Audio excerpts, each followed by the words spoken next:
Portable generators provide electricity on job sites, outdoor events, and during power outages. Uline offers several models that are gas-powered. They come with both recoil start and easy push-button electric start. They have 4 120-volt 20-amp GFCI outlets to plug in power tools and charge devices.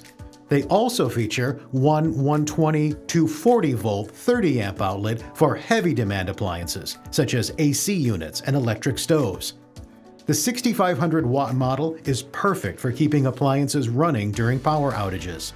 And the stronger 8000-watt model is ideal for bringing power to construction sites. Wheelbarrow-style handles and 2 never-flat wheels allow for easy transportation over any surface. Portable generators are easy to use. To start the generator, set the choke and fuel line to the on position. Press the electronic switch to run. Next, either pull the recoil or press the electronic switch to start.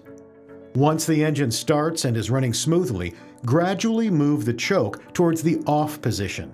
Now, your portable generator is ready to use. Be sure to shop now, watch more, and subscribe.